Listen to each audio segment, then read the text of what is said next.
রথের দিন তো কাজের চাপে বেরোতে পারিনি রথ দেখতে, তো যাই হোক উল্টো রথে বেরিয়েছে, ছুটির দিন ছিল তো। কিন্তু কপালটা এতই খারাপ যে রথের জগন্নাথ দেবকে দেখতে পারিনি, কারণ তো আমরা অনেক লেট করে এসেছিলাম। আর ইনি তো বলছিল বার করে যে এত লেট করে আসলাম, আর একটু আগে আসলে হয়তো আমরা দেখতে পারতাম। তো মনটা একটু খারাপ খারাপ ছিল, তো বললাম যে তাহলে মেলাটা একটু ঘুরে। আর সব থেকে বেস্ট লেগেছিলো ওই বইয়ের স্টলটা। মেয়েদের জিনিসপত্র দোকান তো মেলাতে সব থেকে বেশি হয়, তো চোখ টোক আমার ঝলমল ঝলমল করছিল। মেলা ঘুরে যেই চৌরঙ্গি মোড়টা পার হলাম, হঠাৎ করে দেখলাম যে জগন্নাথ দেব এই রাস্তা দিয়েই নিজের বাড়িতে ফিরে যাচ্ছে। মনটা সত্যি শান্ত হয়ে গেল, ভাবতেই পারিনি যে জগন্নাথ দেবকে অবশেষে দেখা হবে। তো সবার আগে গেল আমাদের সিদ্ধিদাতা গণেশ, তারপর ভোলেনাথ, তারপর এক এক করে সব ঠাকুর যাচ্ছিল। আর মনটা একেবারে খুশি হয়ে যাচ্ছিল বারবার করে যে আমি অবশেষে আমাদের কপালে ছিল বলে আমরা দেখতে পেরেছি। ভেবেছিলাম জগন্নাথ দেবের দর্শন তো এই বছর হয়তো আমি পাবোই না, ভগবান হয়তো দেখা দিতে চাইছে না, এর জন্য দেখাই পাবো না।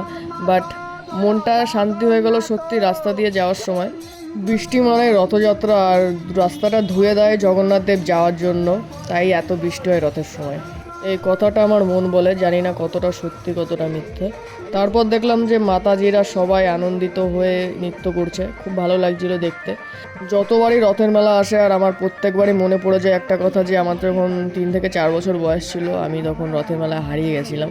আর আমার মনে আছে যে আমি একটা নাগরদোল্লার সামনে চুপটি করে দাঁড়িয়েছিলাম। যাই হোক, ওই যে জগন্নাথ দেব আসছে আর জগন্নাথ দেবের রথের দড়িটাও একটু টানলাম। জয় জগন্নাথ, জয় বলরাম, জয় সুভদ্রা। হরে কৃষ্ণ। মিনি ব্লগটা ভালো লাগলে সবাই একটা like, comment, share and subscribe করে দিও। আর দেখা হচ্ছে নেক্সট মিনি ব্লগে।